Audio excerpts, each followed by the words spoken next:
If you were outnumbered and you had to take down the most powerful and influential people in the world, what's the first thing you would go after? Is it their mind? Is it their identity? Is it their history? Well, for us, they chose all three of those things. And they've been going after them for over 400 years. Constantly erasing history and rewriting the black man as a side character in his own story. But more and more of us every day are waking up and taking back our pen. So in this video, we're going to break down what program are they feeding us, hear about some great minds, some great black minds, historical and modern day. And then we're going to talk about how we can apply this knowledge to our lives and move forward. Because we know on this channel, knowledge doesn't become wisdom until it meets practical application. I ain't even got to say too much. Every video, like, I might need to drop this and start taking up art, because every video is getting better, man. But let's get into it.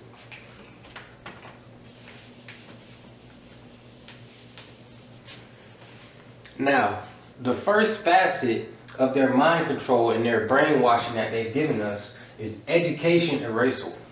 Now, my purple marker might be dead, it might be time for a new one. But education erasal is basically, modern day education is nothing more than modern day indoctrination. All they're doing now is teaching us how to become better workers, teaching us how to become modern day slaves, teaching us how to, they're not teaching us anything about credit, anything about what it takes to be a real man or be even a real American, a real citizen in society and take care of yourself.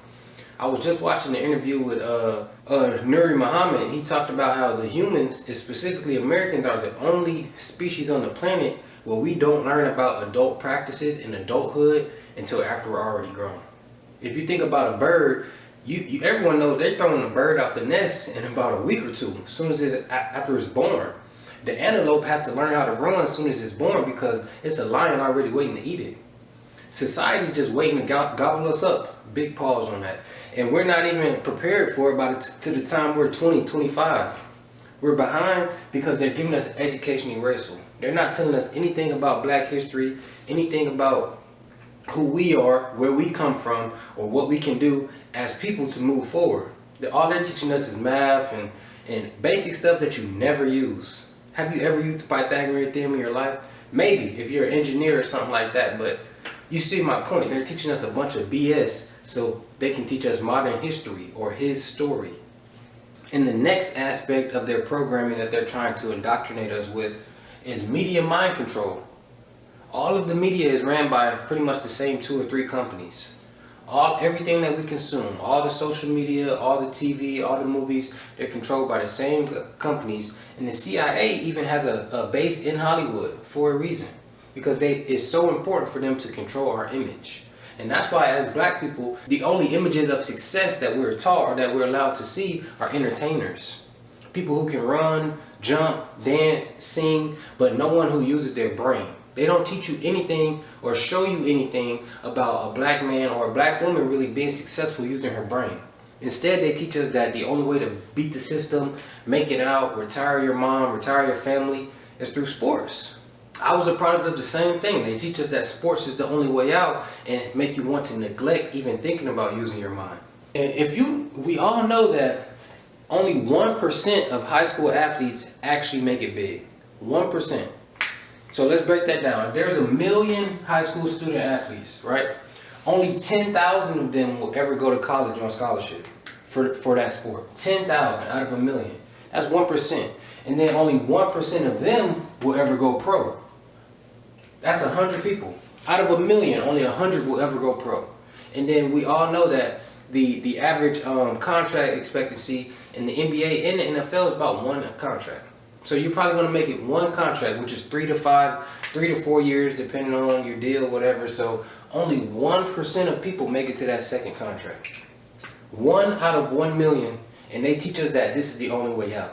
So if I have all black boys and girls fighting for the same opportunity that's so elusive, so exclusive, then how do we all fall for it? Because they show us it pays so much, and the people who get this have all the chains, all the girls, all the houses, they can do whatever, but they're not talking about how unrealistic it is. They just keep it real. 9 out of 10, literally more than 9 out of 10, will not make it, will not achieve that level of success. But once you spent your whole life chasing that, now you fall back from it, you have nowhere to go. You have nothing to use your brain on, nothing to apply yourself to, which is why everyone goes from the football field to the court to the rap booth in the trap. Everyone thinks that, shit, I didn't make it playing sports. I gotta hop in the streets because my mom's broke, my family's broke, this, that, and the other, and I need some money. I need to build up now. I gotta win now. We're in the age of instant gratification. And when you work so hard at something and you don't achieve it, now you're definitely looking for a quicker way to get there. Because you spent years of your life working on something and wasn't able to achieve it. And the third reason why my people are so brainwashed, Hosea chapter 4 verse 6 tells us that my people are destroyed for a lack of knowledge. So not only do we have a lack of knowledge of our history, we have a lack of knowledge of other ways to achieve success, we have a lack of knowledge of ways out as a people. Because in 1954, the Internal Revenue Code was rewritten with an amendment, the Johnson Amendment, section 501, section C, line 3, where basically this is when the first time in history that churches were given tax write-offs. No churches today ever have to pay taxes because of this amendment. And it sounds like a great thing because a church shouldn't have to pay taxes, right? But when you break down the code and you read into it, it actually tells us that this is the first time now that churches are not allowed to make any political movements. Churches are not allowed to push any political agenda, meaning that there will be no more Martin Luther Kings, who was a Reverend Dr. Martin Luther King. There will be no more of him because no one in the church is allowed to talk about that type of stuff.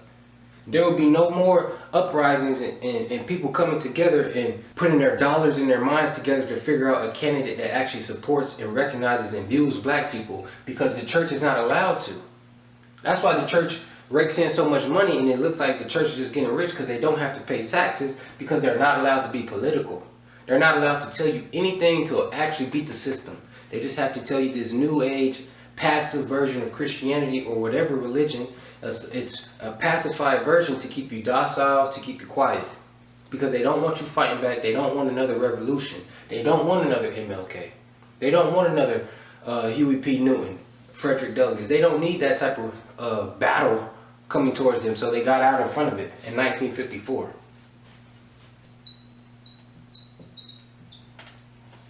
So now that we've understood how they were able to brainwash us and reprogram our minds, now we need to know what were they trying to hide in the first place. Because when you think about black history, it doesn't ever extend in the classroom, extend before slavery, before the plantation. Instead, all they tell us is our time from chains, and then you had a few slave revolts, you had a few rebel leaders, a few freedom fighters, but we murdered all those, we assassinated all of them, so now you're just here. But if you really go back and we really do the knowledge, we do the research, we learn about Mansa Musa. They don't teach you about Mansa Musa in school. Mansa Musa was the richest black man, the richest man ever on the planet Earth. Black, white, anything. He was the richest man ever. And they don't tell you about Timbuktu, which was not only the central hub of the Mali Empire, which he ran, but the central trading hub for the entire Earth, the entire globe, the entire world. All trade centered and ran through Timbuktu, through the richest man in history, Mansa Musa. They don't tell us about Imhotep, who was one of the first documented polymaths, meaning he was an actual genius in multiple different subjects. Most people, if they are geniuses, is normally directed to one area of expertise or one subject. But Imhotep was a polymath, meaning he was a genius in multiple areas. He is the one who designed and wrote the architectural plans and the blueprints for the pyramids. For the great sculptures in Africa and Egypt, Imhotep was behind them. No one really knows how the pyramids were built, but he does. He made it. He made the design. They don't tell you about the Moors, which were the first society to give us philosophy, give us high-level architecture on everyday buildings, and give us street lights. The Moors were the first society to give us street lights. I did a whole video on that. But not only that, the Moors were the first society to practice daily hygiene. Their capital city, Cordova, had over 900 bathrooms. The Moors were the first society that practiced daily hygiene. They were more likely to go without food than they were to go without a bath. But this is all ancient time. This is all years and hundreds of years before us, right? So what What about now? Who's actually successful now and that didn't have to go the football route or the rapper route or the entertainer route, and they actually use their brains? The first example I want to tell you about is Dr. Hadia Nicole Green. Hadia Nicole Green. She is a physicist, and she's not only a physicist, she's just recently developed a treatment for cancer that does not involve chemo or any radiation therapy whatsoever. Her new treatment uses nanoparticles to go in and attack the affected areas without having to use damaging processes like radiation. And they don't tell you about this. This is recent. This is modern. She is someone who's just recently came up with this. And my favorite part about it is she did it all through her own organization, her own funding. This is not something that she worked for this white company and she came up with this for them. No, she created this from her own mind. This is a beautiful, brilliant black mind in modern day. Not only that, we have Chris Bennett. Chris Bennett is a man who created an online platform called Wonder School, which is where families can homeschool their children together and use online platforms for homeschooling, because we know that the indoctrination happens in the school system. But not a lot of people, because they're so caught up in the capitalist cycle that they have to go to work and they don't have free time to stay home and raise their children all day and teach their children and homeschool their children. So platforms like Wonder School are revolutionary because they offer that opportunity for the black mind to be nurtured and cultivated at a young age, while the parents can still go off and work, provide, do what they have to do. So these are two examples, not just Mansa Musa, Imhotep, and the Moors, but also Dr. Hadia Nicole Green and Chris Bennett. These are two brilliant black minds that we should learn about today. And there's plenty more. I just wanted to give a few examples because this is not something that you will ever hear in school. As a man in America, especially a black man, they want you weak. They want you high all the time. They want you over-sexualized. They want you broke. They want you watching sports and gambling all day. Because once you're consumed with all of these things, you have no time and no mental energy to be a real man and be masculine.